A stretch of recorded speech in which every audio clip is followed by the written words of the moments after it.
Hello everyone and welcome back to another tournament game, and this time it's one with me inside again. It's not League because as a League organizer of League I'm not gonna play in it, but the monthly tournament is different. So I joined the July monthly tournament again, and yeah, having a run at it again. Maybe I can make it into a finals or maybe even a championship of a tournament finally again. Or like I never won a Steel Division tournament before. Maybe this time it's the first time, but we have a hard way in front of us.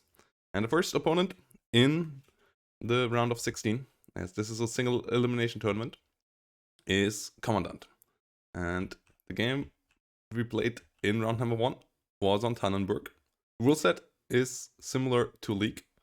You have, or actually the same as in League. You have 50-minute time limit.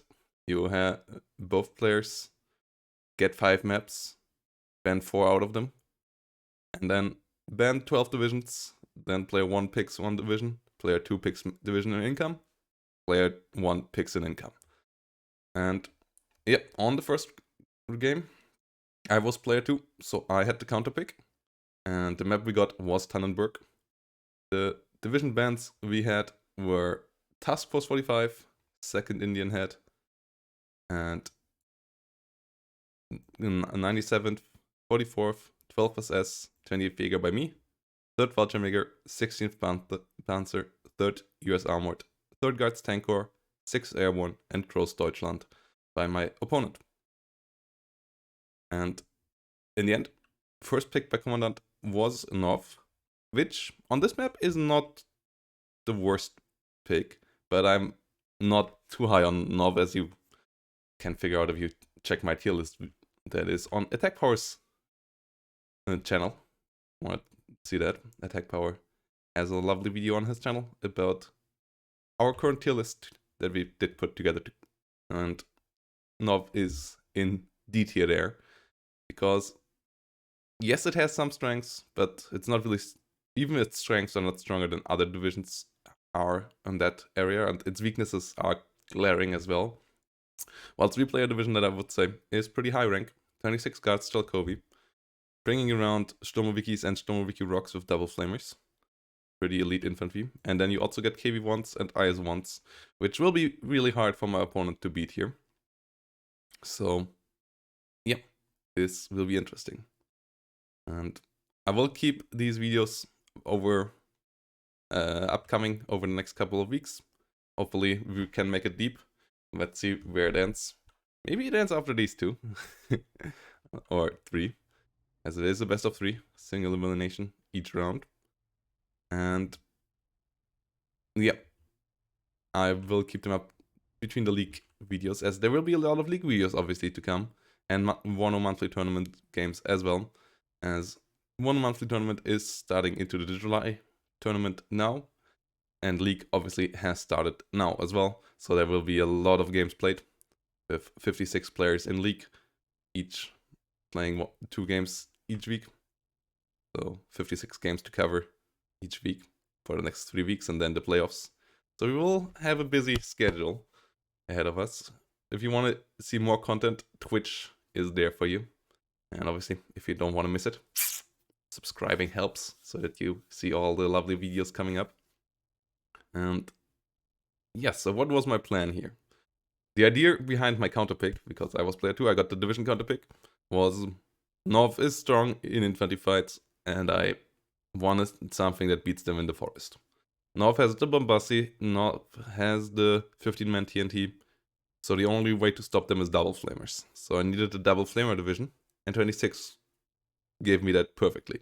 26 gave me the lovely Sturmovicki rocks and Sturmovickis that allowed me to give TNT onto the opponent, but stop keeping them busy with the double flamers and keeping them moving and pinning them down quickly. And other than that, we have snipers for the open, we have the IS-1 for the open, we have a solid air tab to support all of this, and with that we should be able to deal with the air tab of the opponent as well. The ZSUs now with 2 cards also decent enough AA, the ZSU M15, not the super glaring weakness it was before of the 26. So this made 26 really, really high level again. With only one card of these, you always struggled with the air of the opponent. With 2 cards of these, you usually have a good enough AA network to deal with everything coming at you. So the enemy will have to use mostly ground units to beat us here. But they are not super bad. Like, they're pretty cheap. And if Nov can keep you down from your high-level combined arms, it can beat you there.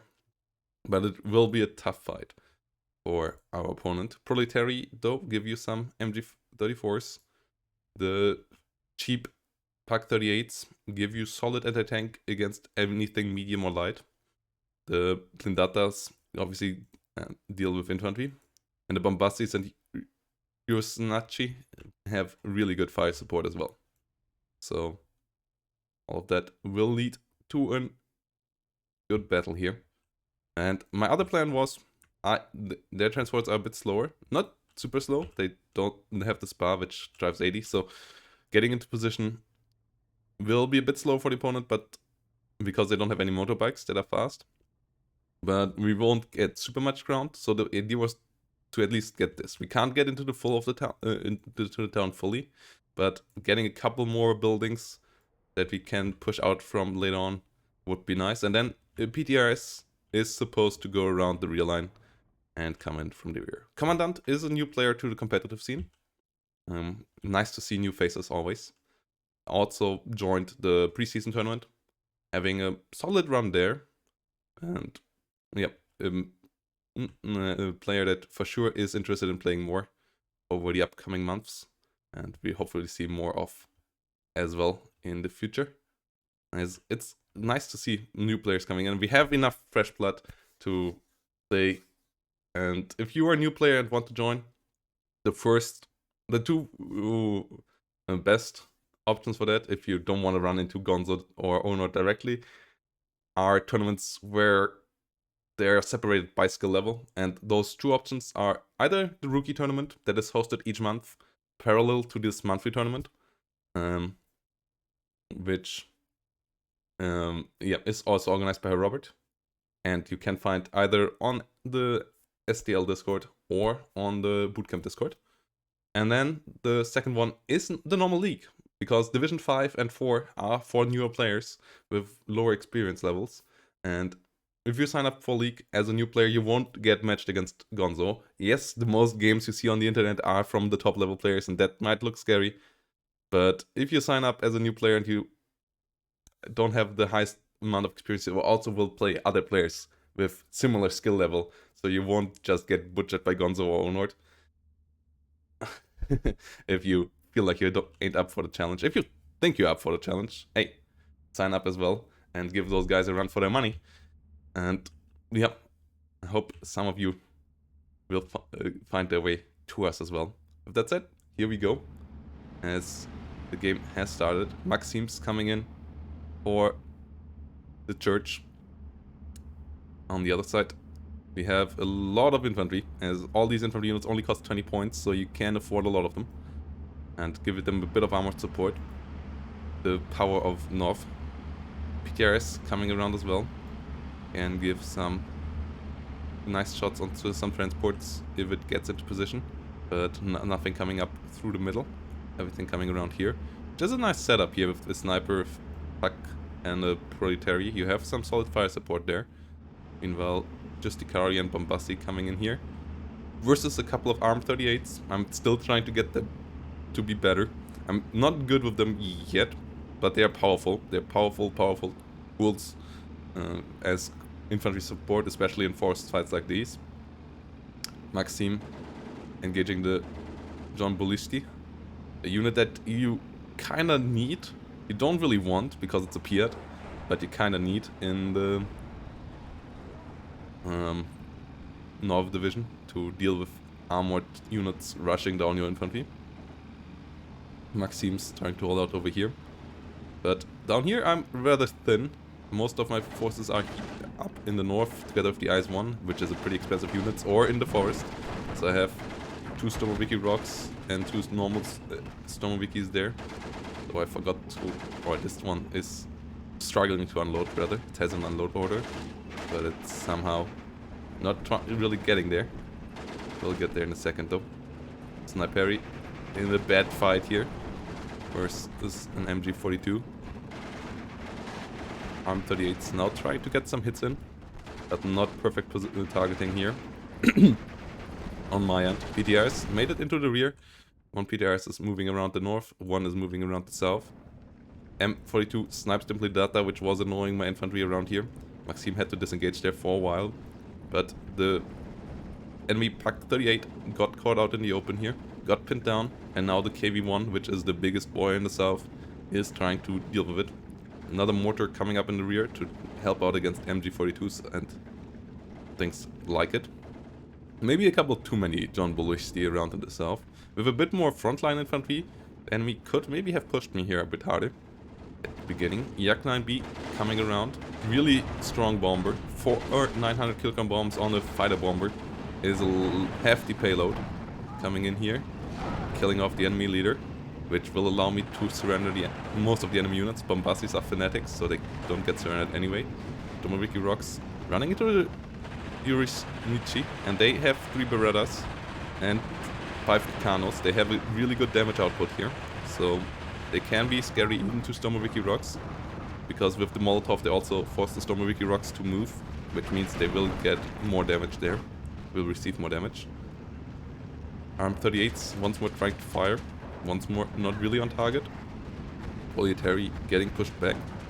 Automachiki trying to hunt them down, not quite getting there just yet. A leader maybe lacking in the center. Another ARM38 coming up, help out with some fire in the center.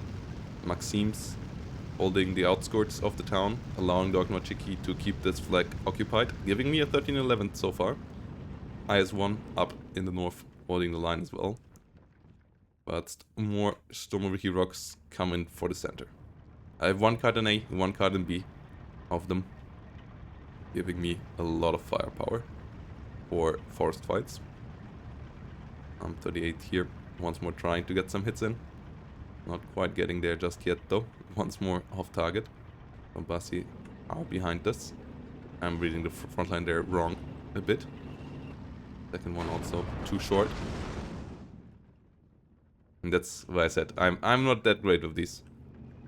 Guys like Incha or El Bowser use them to great success, and they're super obnoxious with them. Mine usually struggle to pay off, but they at least keep the opponent moving usually, even when I use them. Automachiki here, getting a John Ballisti. Not quite sure why that was in this forest. Bombazzi will use them TNT. The Automachikis will have to disengage there. Don't want to run into that. Bombazzis also have good damage output with their rifles. 38s this time slightly on target. Next one trying to come up. Yak-9 bomber. More my forte. Though due to the smoke not able to get its bombs off. And good counter push here with smoke. Nice smoke on my IS-1. Really good usage of that. Allowing the infantry to engage without having to deal with the IS-1. IS-1 now trying to reposition. But trying to get into a spot where it can be used. And the Yak-9 bomber fleet comes around, as the enemy AA is not around yet. And I know the only enemy fighter that can come around an A is a Mustang, and against the Mustang you won't really struggle at all, as it is too fast and it only has MGs, so it doesn't kill you quick enough.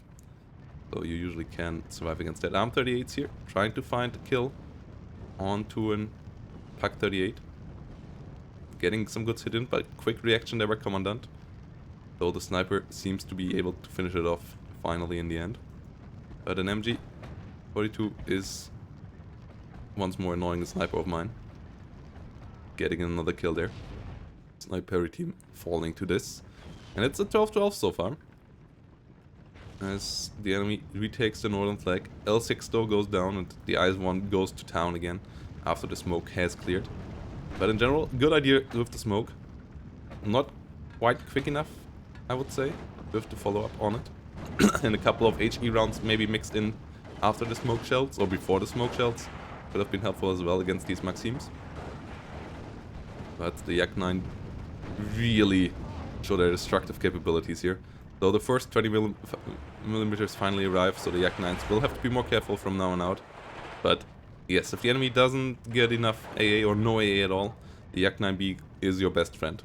It's destroying everything it hits. 100 kilogram bombs have a lot of destructive capabilities. A lot of destruction power, but the Yak-9 also is not the fastest plane, and it's really low resilience, so you want to make sure that it doesn't get any big opposition, otherwise you will lose it rather quickly as well. You see Ro16 moving forward. IS-1 moving, trying to move forward, but realizing maybe there's a John Ballisti with them. Good smoke, really. The smoke is really on point. Good wall here. Ro16 will move around, will get into this position. I will have to give this up for now, which will make it a 12-12 again, as I at least have the center now secured for now, as the Sturmoviki rocks are hard to beat, even with the good level in CQC infantry of Nov. Mortars or similar things are needed for this, or big bombers. The Marauder bomber could destroy a lot of forces in the center as well if it hits. Guardias in the south, engaging the Proletary. Together with the KV-1. No real solution for the KV-1 has been found. Since the Pak-38 is down, the KV-1 can go rampage in the south. Couple of L6 and S-35 coming in, but they're not really the solution. Meanwhile, the PTRS are getting into position for some kills on the sides. Sturmoviki rocks, trying to kill the Proletary and finding the kill. TNT, yes, is a bit weaker now since the nerf, as it will take a bit longer to aim, and you can run away from it if you micro, but if it gets thrown, it's still as deadly, so you still need to be really careful against any TNT squad out there, otherwise this happens. OT-34 coming in together with the KV-1E to help out the KV-1. The idea was the KV-1 always gets smoked. The enemy doesn't really have a solution for KV-1Es either.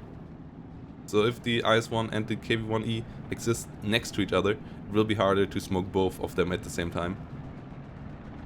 Only issue with the KV-1E is that it can get penetrated by something like a Pak-38. Yak-9s once more get a kill on the units around the front line. L6 is still moving forward though. Artilleristy on the side, allowing me to get, first of all, radio range around, and also giving me good line of sight on into anything on the front line, which is pretty helpful. IS-1 builds an L6 here. OT-34 trying to help out around here. But the Marauder bombers came in, dealt some damage in the south, allowing the forcing my Guardias back here. KV-1E luckily not getting directly hit there. Might have been dead otherwise. Zetisu is forcing the Marauder back though.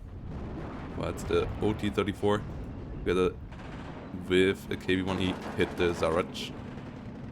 13-11 is happening.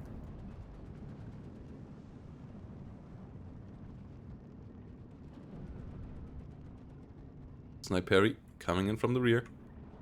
Yak-9B will hit the MG-34. Yes, there we go. 20 millimeters now around everywhere, but the Yak-9B is still going to town. Fighter would be needed to stop it. The Spitfire fighters available from B phase onwards easily can deal with Yak-9Bs, but you have to get them first, and that's obviously an investment that you kind of don't want to make because you want to flood the front line with units as Nov, but at the same time losing units to the Yak-9B every time is rough as well. PTRS slowly getting into position, both in the north and the south. It's a long-time investment, but it's a really small investment. And if it pays off big times.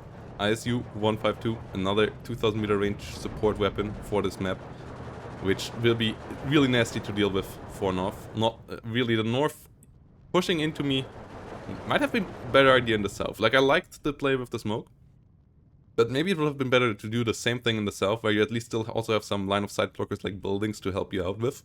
And even 2 more flags closer to the front line. Recapturing this with the smoke, good idea. But I feel like trying to push into the open, not quite as good. That's my KV-1 IS-2 combo now always has at least one shooting of these two. The enemy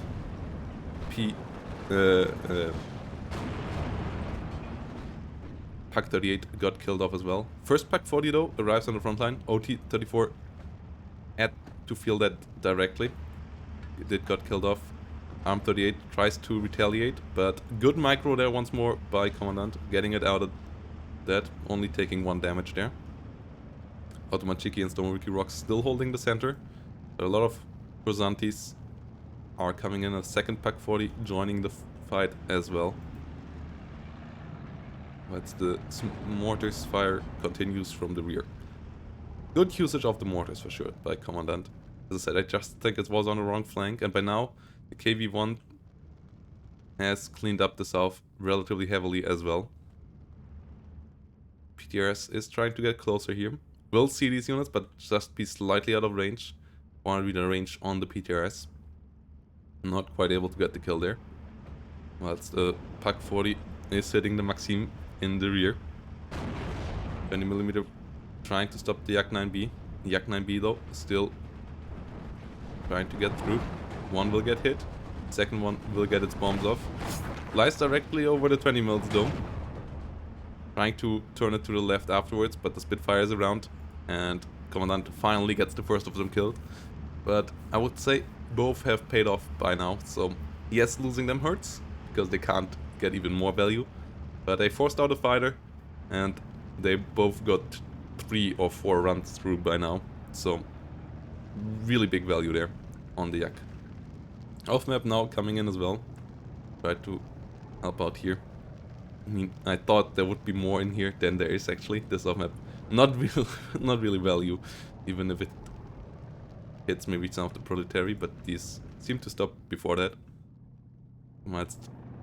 Third Yak 9B is coming around for the Blindata that tries to sneak into my rear. And that I tried to maybe stop with the KV-1, but I didn't want to rely on the KV-1 coming around. And with the 4 100 kg bombs, autocars die with 1 hit as well.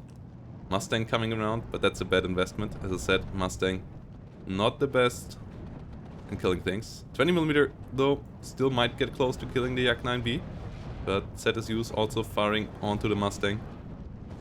And 2 of those with 37mm get the kill. 59 is going on. IS-1 in the north hits the proletary. Maxim gets hit by multiple units as well. That's the guided DP. Gets bombed by mortars from the rear. And the +2 take here will put a lot of pressure on Komandant.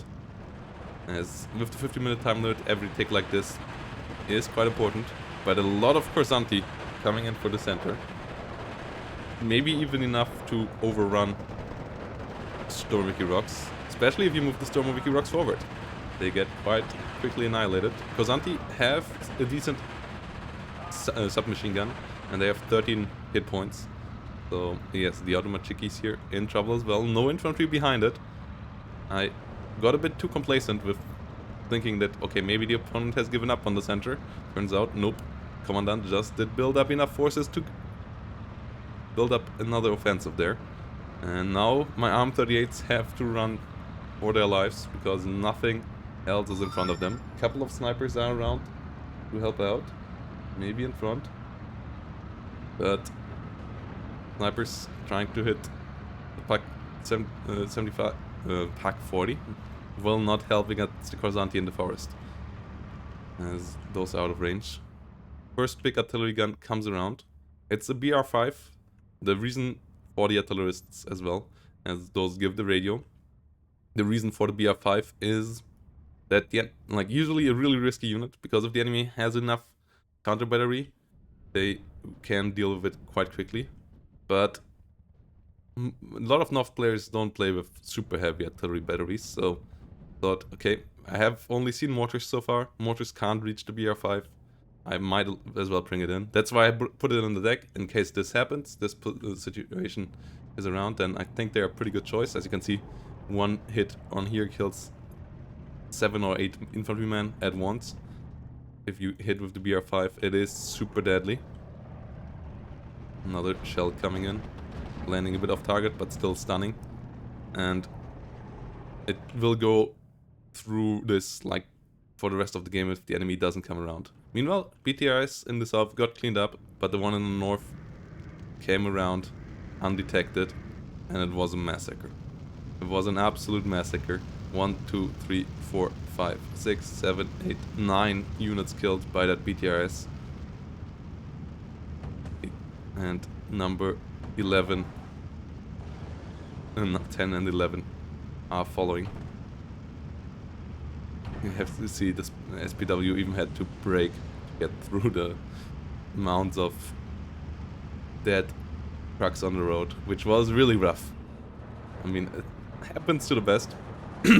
Graham Slam, for example, through a game like this against El Bowser, if I remember correctly, where he was winning the front line and then something like this happened. If you just call in units to the front line and you don't check if they actually arrive there, and you don't check for messages of units lost because so much action is going on the front line, things like this can happen quite quickly. Really the power of the BTRs, this thing paying off like many times over here. Killed the Pack 40 there, for example, and this really took off the enemy's power in the north. Like, all of these units were supposed to either build up a counter-offensive or at least give enough units here to keep this town safe, and maybe send a couple of units down here as well to start pushing deeper here. But with 11 dead and more units forced out to try to hunt down the PTRS, this costs a lot on the front line, allowing me to use that softened front line easily to now put a deep push onto the opponent and try to go up to a 59 at least again, or maybe even an 18-6. Stormwicky Rocks reinforcements have arrived in the center. Arm 38's only one surviving for now, and this one is out of HE shells. But with the reinforcement of 3 Stormwicky Rocks, a Strapniki and 2 Automachikis, the firepower in the center for sure has shifted again. Cortisanis have been dealt with. What's another ISU 152 is around in the south now to give huge fire support there as well. BR5 in the rear, currently silent, but can be activated any minute again as well. IS-1 in the north, hitting some proletary, trying to push deeper into the north as well, as we have now a 59. This ISU is shooting down the road, or on the way doing so. Now still shooting up into the north. And a shell of these things also can kill a lot of infantry units. Has a lot of HE power for falling with one shot there. Strafniki, best long-range fire support in this matchup as well. Proletary getting beaten there quite quickly. Sniper is getting into position as well. And with a 16-8, the balance of power has completely shifted into my favor by now. With all of these units dead, 4 more units occupied. That's 15 units either killed off or occupied with hunting down the anti-tank rifle team, costing the opponent a hell of a lot. But the Strafniki is trying to deal with the Cortisanti. KB1E helping out to deal with this Pak 38. With 110 frontal armor, it should be able to bounce the shots. There was short side armor there for a while, where I got a bit lucky. It didn't quite get killed off with that. Now retaliating onto the Pak 38. L6 though could be dangerous as well from the side, so KB1E has to fall back a bit. But Strafniki's try to come in to help out a bit more as well. But the L6 getting some side shots in. KB1E not quite able to deal with it just yet. The L6 will get the fallback forced. That's the Pak 38 is continuing firing as well. Off map still 11 seconds off, but more big tanks coming in from the rear. KB1E, ISU 152 and a KB85. KB1E in the north front falling is bad, but reinforcements are there. ISU 152 is blocking the road now as well. And without air support, this is hard to beat. 2 ZSUs in the north, or like one in the center, one in the north, one in the south currently, being DAA. Baltimore Bomber is coming in, but so is a Yak 9 Hunter. Fighter on the way to try to get it. Bombs will fall though. ZSU and the Yak-9, the bomber will die. And the ISU doesn't even get fully pinned down, so it can continue shooting. As the snipers try to help out from the side. And the rest of the infantry in the center has been overwhelmed by the elite CQC infantry here. Sturmoviki Rocks, really some of the best you can bring into a forest fight. Now pushing in for another flag in the rear. B-26 Marauder could be deadly for the ISU with its 900 kilogram bombs. Yak-9 trying to get it shut down. And meanwhile in the south, as these units that got killed needed to be replaced in the north, no more reinforcements could be brought into the south. And here the trades were now super one-sided as well. And we are closing in onto an 18-6. Marauder going down to the Yak-9. I'm not sure if it got its bombs off as ZSUs move forward to help out with getting hits onto the enemy planes early on as well. Maybe stunning them down quicker as well. Yak-9 bombers coming in a bit needlessly. The Coruscanti would have fallen anyways, but by this point there was not that many targets around anyway, as we are at the 24. And this game obviously is going to end rather soon. As with 24 you have a really fast tick rate, even closing in on a 21-3 as units push into the south as well. Stravniki still holding out in the town together with the ISU.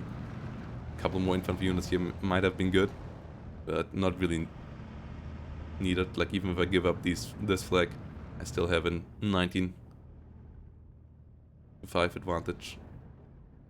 Another the tank rifle coming in, but that can't really deal. That can deal with light armor really well. The Rot M40, the tank rifle, but it can't deal with heavy tanks. KV-1Es and KV-85s and ISUs are pretty impenetrable there. But Coruscantis over here get finished off as well. 22 in 2. Beats it up once more. 29 seconds remaining. Borgi getting hit here by snipers and guided DPs. And all of this was allowed by good trades in the forest. Good fire support by all the tanks. The bomber and the Yak-9s. And then all sped up by destroying the enemy's reinforcements here. One wave of reinforcements completely taken out by one PTRS that then softened up the front in the north quick enough that I could collapse it early on. And in the end, it was a rather one-sided game. I would say Nov was not the best pick here by Komandant. But I think the kill-death ratio also got inflated highly by the PTRS and the snowball in the end. So Komandant played better than the score made it look like. And for sure was an opponent that was not a super easy pushover. So I will have to be careful in game number 2. But yeah, GGVP to Komandant. I have my first win in. One step closer to making it deeper into the tournament. And I hope you guys will be around to see my journey through this tournament. And let's see how far we can make it. Onord is on the other side of the bracket. Other players on my bracket are Hypocras, Conyux, Theoman, Attack Power, and someone else. So the earliest we can meet Onord is in the finals, which is at least something good. And the other players are all like a lot of good players, but no one I would say that is unbeatable for me. Like even Hypocras, who's a Division 2 player, is someone I can beat on a good day. But obviously I will need a good day if that comes to it. But we will see. He has to play Theoman, who is a returning player. Absolute veteran and legend though. Coming around since early Steel Division Normandy 44 days. Was a bit on an absent, but yeah, that should be an interesting match as well. But yeah, let's see how my next game goes. And I hope to see you all in that one as well. So bye bye till then, and have a nice day.